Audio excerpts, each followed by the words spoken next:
오늘 소개해드릴 사연은 한국으로 유학 간 딸 때문에 마음고생을 크게 했다는 미국 여성의 사연입니다. 안녕하세요. 저는 미국인 이자벨라예요. 여러분은 늦은 밤까지 밖에서 데이트를 해본 경험이 있으신가요? 한국에 사는 사람이라면 누구나 심야 데이트 한 번쯤은 해본 경험이 있으실 텐데요.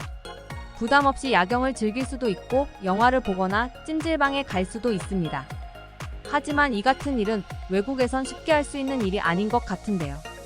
그녀는 하나뿐인 딸이 겁도 없이 밤늦게 돌아다니자 아주 많은 걱정을 했다고 합니다. 특히 그 이유가 남자친구 때문이라는 사실을 알고는 당장 헤어지라며 호통을 쳤다고 하는데요. 하지만 그녀는 딸이 건넨 한마디 때문에 오히려 무안해지고 말았다고 합니다. 한국에 유학 간 딸을 두고 있죠. 한국에 관심이 많던 딸은 대학에 입학하며 한국어를 열심히 배웠어요. 교환학생으로 유학할 수 있는 기회가 있다는 걸 알곤 차근차근 준비해서 한국으로 떠났습니다. 그 과정 모두 딸 아이 스스로 준비하고 계획해 합격까지 했어요. 그래서 딸의 선택과 결단에 응원을 보냈습니다. 잘 성장한 딸이 대견했고요. 하지만 한국인 남자친구를 만나면서 제 마음은 불안해졌어요. 먼 타지에 혼자 있는 것도 걱정되는데 그런 내 딸을 소중하게 대해주지 않는 한국인 남자친구가 마음에 안 들었거든요. 헤어지길 바라는 마음에 몇 번이나 전화를 걸어 딸에게 화를 냈어요. 하다 안 돼 화가 난 전 딸 아이를 미국으로 다시 데려올 마음이었죠. 그렇게 한국행 비행기를 타고 제 마음은 달라졌답니다. 한국은 정말 너무 아름답고 신비한 나라예요. 제 딸 에이미는 어렸을 때부터 남달랐어요. 다양한 문화와 사람들에 대한 호기심이 있었거든요. 익숙한 인종이 아니면 어색하게 생각하고 다가가지 않는 어느 어린이들과는 달랐죠.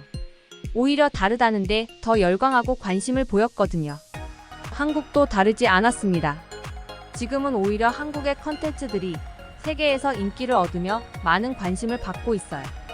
하지만 에이미는 그 전부터 한국에 대한 관심이 있었습니다. 사실 저를 포함한 대부분의 미국인들은 동양인을 구별하지 못해요. 검은 머리에 황색 인종으로 다 비슷해 보이죠. 그건 동양인들이 미국인을 비롯한 유럽인들을 바라보는 시각하고 비슷해요. 노랑머리에 하얀 피부를 가진 외국인일 뿐 어느 나라 국적을 가졌는지 차이점을 알긴 어려우니까요. 하지만 에이미는 신기하게 한국인을 구별할 줄 알았어요. 저는 이해할 수 없는데 한국인은 특유의 선함과 세련된 느낌이 든대요. 그건 한국인 스타일에서 오는 거라며 특유의 화장이나 옷차림 등을 저에게 이야기해 주었는데 아무리 들어도 전 모르겠더라고요. 그만큼 제 딸 에이미는 한국에 대한 관심이 남다른 아이였습니다. 대학에 들어가면서 고등학교 때와 다르게 시간 여유가 많이 생기니 한국어를 배우기 시작했어요. 그렇게 2년 동안 몰두하는가 싶더니 이내 한국 유학을 하겠다고 결심했죠. 제 의견은 중요하지 않았어요. 그렇게 되었다고 일종의 통보를 받은 셈이거든요. 교환학생 자격으로 유학을 가는 거라 기숙사를 비롯해 생활비에 대한 부분도 이미 어떻게 할지 계획을 다 짜둔 상태였습니다. 제가 가지 말라고 할 이유가 없었죠.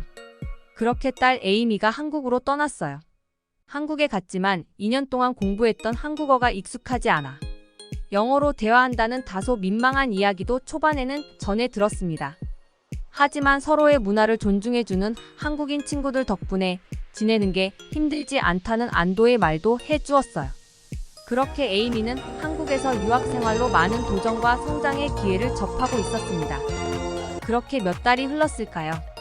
미국에서 한국어를 공부했던 때에 비해 빠르게 한국어가 늘었다는 느낌을 받았어요. 저와 전화를 하는 도중에 옆에서 말을 거는 한국인 친구에게 짧지만 분명한 한국어로 답하는 에이미를 볼 수 있었거든요. 놀랍기도 하고 자랑스러웠어요. 젊은 나이답게 빠르게 생활에 적응하는 딸아이가 대견했거든요. 밤새 공부를 한다고 생각했던 전 에이미가 한국에서 더 많이 성장해 오길 바랐죠. 다양한 경험을 하고 한국 문화를 접하면서 생각이 확장되길 바라는 엄마 마음이었습니다. 그리고 한국 생활을 통해 미국을 더욱 자랑스럽게 여기는 법을 배웠으면 했어요. 그렇게 한국에서 유학하는 에이미의 생활은 즐거운 것 같았습니다. 자주는 아니지만 에이미가 한국에서 생활하는 모습들을 사진 찍어 메일로 받고 있었어요. 자주 들여다볼 수 있는 거리가 아니고 다 큰 아이라 매번 화상 전화를 통해 무엇을 하는지 감시하고 싶지 않았습니다. 딸 아이를 믿고 먼 나라로 보낸 만큼 잘 지내고 있다는 소식을 사진으로 확인받는 것 정도로 에이미의 소식을 알고 싶었죠.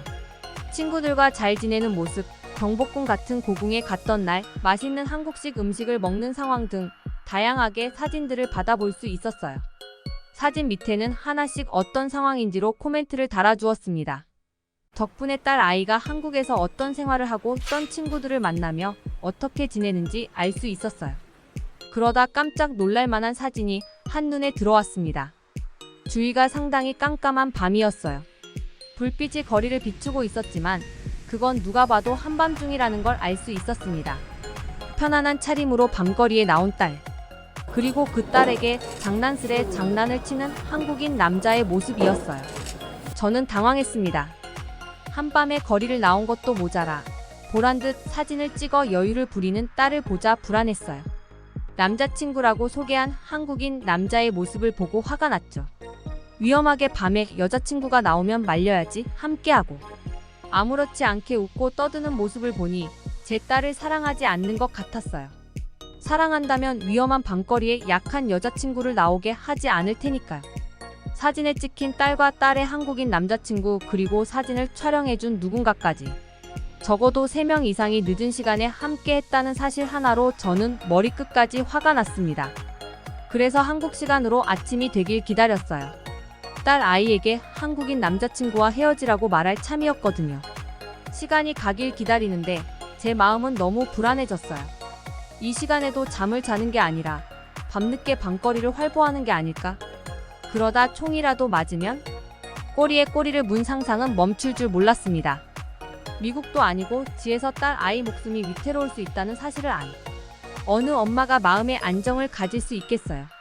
저는 결국 한국의 아침까지 기다리지 못한 채 전화기를 들었습니다. 지금 당장 딸 아이의 안전함을 확인해야 했거든요. 다행히 딸은 밤거리를 활보하는 게 아니었습니다. 자다 깬 목소리로 무슨 일이 있냐는 듯 전화를 받았기 때문이죠. 안도의 한숨이 나온 저는 아니라며 전화를 끊었습니다. 그 밤에 한국인 남자친구 이야기를 한다면 해 뜰 때까지 잔소리를 해도 끝나지 않을 것 같았기 때문이에요. 미국인이 아닌 다른 나라 사람을 만났다는 사실에 화가 난 게 아니었어요. 혹시 오해를 할까봐 덧붙이자면 내 딸 아이의 안전엔 관심이 없는 딸아이인 남자친구에게 화가 난 거예요. 유감스럽게 그 남자친구가 한국인이었던 거고요. 그렇게 하루 종일 초조한 마음으로 시간이 가길 기다렸습니다. 한국의 아침이 밝았다는 걸 알자마자 다시 딸에게 전화를 걸었어요. 그리고 남자친구와 헤어지라고 언성을 높였습니다. 딸 아이는 아침부터 전화 온 엄마가 남자친구랑 헤어지라는 말을 하자 당황한 것 같았어요. 그리곤 대체 무슨 일이냐고 저에게 되물었죠. 헤어지라는 이유를 알지 못한다는 사실에 전 더 화가 났어요. 여자로서 자신이 어떤 대우를 받고 있는지 모른다는 건 심각한 상황이라고 느꼈습니다. 옆에서 제가 돌봐줄 수 있는 상황도 아니었으니까요. 먼 타지에서 자신의 안전은 눈꼽만큼도 생각 안 하는 남자친구랑 헤어져야 하는 이유를 모르다니. 저도 모르게 맙소사라는 말이 튀어나왔어요. 저는 차분히 딸에게 이유를 설명했습니다. 여자를 배려하지 못하고 안전을 책임지지 못하는 남자는 남자로서 자격이 없다고 말이에요. 차분하게 이유를 설명하며 엄마는 너를 사랑하기에 너를 소중히 대하고 배려할 줄 아는 사람을 만났으면 한다고 전했어요. 하지만 에이미의 반응은 저를 결국 화나게 만들었습니다. 한국인 남자친구는 그런 사람이라며 헤어지라는 이유를 모르겠다고 반문했죠. 결국 저는 참지 못하고 목소리가 커졌어요. 한밤중에 너를 불러내 장난치며 밤거리를 돌아다니는 남자가 너를 사랑할 일 없다고요. 언제 총을 맞아 그 자리에서 죽을지 모르는데 그걸 지켜보는 남자가 너를 사랑한다고? 저는 오히려 딸 아이에게 따지듯 물었어요. 그러자 딸 아이가 갑자기 웃음을 터뜨렸습니다. 그러면서 저에게 그러더라고요. 엄마, 여기는 미국이 아니라 한국이야. 라고 말이에요. 그래서 전 되물었죠. 알아. 그래서? 그게 너의 안전과 상관없는 게 아니잖아. 라고요. 여전히 웃음기를 가시지 못하던 에이미는 오히려 차분해진 목소리로 저에게 말했습니다. 엄마, 한국은 총기 소지를 못해. 한국보다 안전한 나라는 전 세계에 흔치 않을 거야 라고 말이에요. 전 몇 번이나 물었어요. 총이 없다고? 총이 왜 없어? 그럼 한국 경찰은 손으로 도둑을 잡니까? 저는 딸의 말을 이해할 수가 없었어요. 요즘 같은 시대에 총이 없는 나라가 있다니요. 하지만 그렇다고 해서 한국이 안전하다는 증거가 될 수는 없었습니다. 원래 사람이 무서운 거지 총이 무서운 건 아니었으니까요. 총이 없더라도 나쁜 마음을 먹은 강도들은 칼을 들고서라도 덤벼들 것이 뻔하니까요. 총이 없다고 안전할 거라고 생각하는 딸이 바보 같았습니다. 하지만 오히려 딸은 저를 보며 서운하다고 이야기했어요. 엄마는 지금까지 자기가 머물고 있는 한국에 대해 알아보지도 않았느냐면서요. 딸의 말은 이러했습니다. 한국을 미국처럼 생각하면 안 된대요. 한국은 밤에 돌아다녀도 전혀 위험한 것이 없고 오히려 밤에 야경을 보려고 한국을 여행하는 사람들도 많다면서요. 저는 반신반의하면서도 솔직히 한국에 대해 잘 모르고 있다는 사실을 깨달았습니다. 그리고 그제서야 제가 얼마나 딸아이에게 무관심했는지도 알게 되었죠. 한국이라는 나라가 아시아의 한 나라라는 것 정도만 알았어요. 한국 문화가 세계적으로 알려지기 시작하면서 개발도상국 같은 못 사는 나라가 아니라는 것도 알았죠. 하지만 엄마로서 딸 아이가 머무는 나라인데 어떤 나라인지 알아보지 못했다는 생각에 제 자신이 한심해졌습니다. 그래서 한국에 가야겠다고 생각했어요. 한국이라는 나라를 아무리 미국에서 검색해 알아본다 하더라도 내 딸이 머무는 나라니까 눈으로 확인하는 게 더 정확할 거라는 생각이 그제서야 들었던 거예요. 한국으로 가는 가장 빠른 비행기를 예매했습니다. 자정을 넘어 도착하는 비행기 시간을 보고 고민했어요. 이게 맞을까? 하고 말이죠. 해가 뜨는 시간까진 6시간 이상을 기다려야 하는데 도무지 딸 아이가 걱정되어 미국에 있을 수 없었습니다. 안전하다는 딸 아이의 말을 모두 믿는 건 아니지만 우선 한국으로 출발하기로 했어요. 택시를 타고 이동하든 공항에서 밤을 새우든 더 이상 미국에 있을 수 없었거든요. 그렇게 급하게 전 한국으로 가는 비행기에 탑승했습니다. 탑승해서 한국 드라마를 넘겨봤어요. 눈에 들어오지 않지만 한국이 어떤 나라인지 분위기라도 알아야 했거든요. 신기한 장면들이 몇몇 눈에 들어왔어요. 밤을 배경으로 한 장면들이었죠. 밤새 문을 여는 것 같은 상점 앞에서 술을 마시는 장면이나 연인과 헤어졌는지 밤거리를 여자가 홀로 걸으며 폭풍 같은 눈물을 흘리는 장면이었어요. 정말 한국은 딸 아이 말대로 밤거리가 안전한가? 미국에도 밤에 거리를 걷는 장면들이 나와요.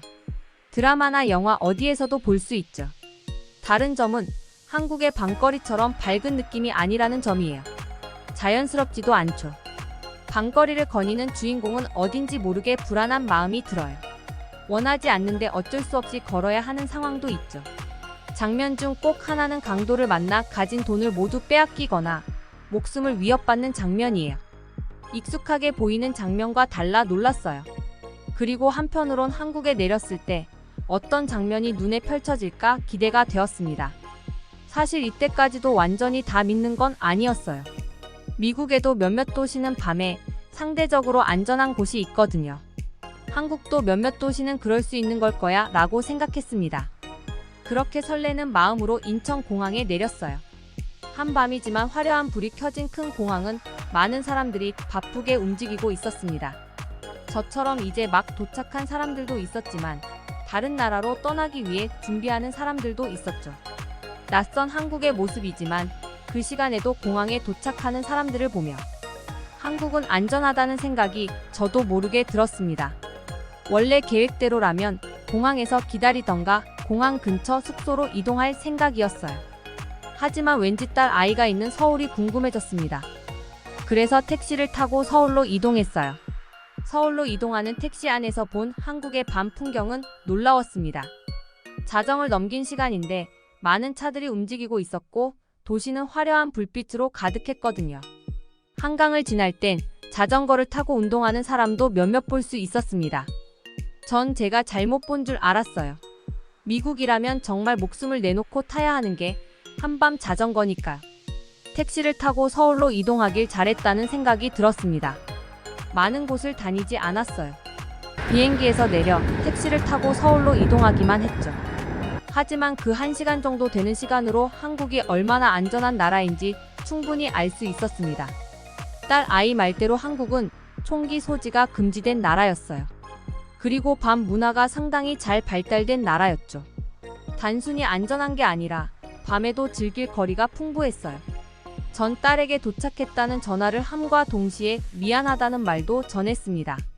미국에서 절대 즐기지 못할 밤의 아름다움을 마음껏 즐겼을 딸아이의 행복을 저 역시도 느끼고 있었거든요.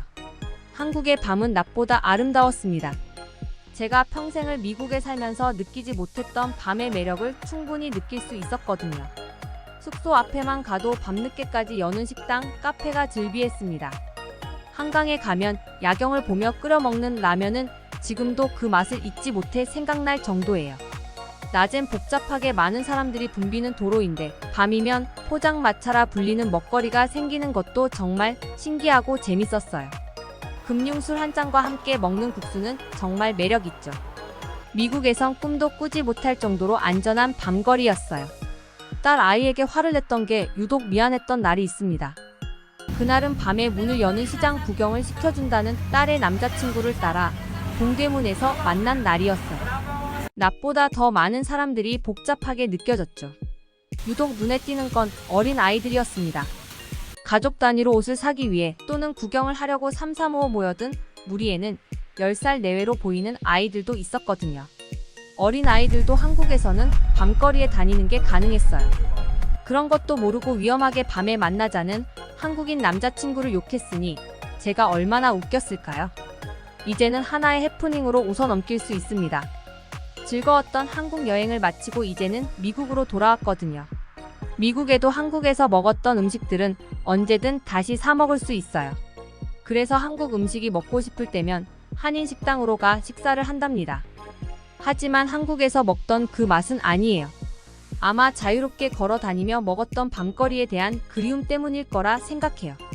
밤늦게 돌아다니는 딸 때문에 한국에서의 안전에 대해 걱정했지만 한국에 유학 온 딸 때문에 그 부모까지도 한국을 사랑하게 되었다는 사실이 정말 흥미로운데요.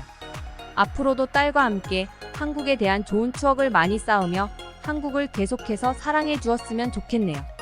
직접 한국에 와서 한국의 밤거리를 경험한 후에는 한국이 얼마나 안전하고 아름다운 나라인지를 깨닫게 된 미국 여성의 경험담이었습니다. 듣기 주셔서 감사합니다. 오늘의 영상은 이게 전부입니다. 모두가 건강하길 바랍니다.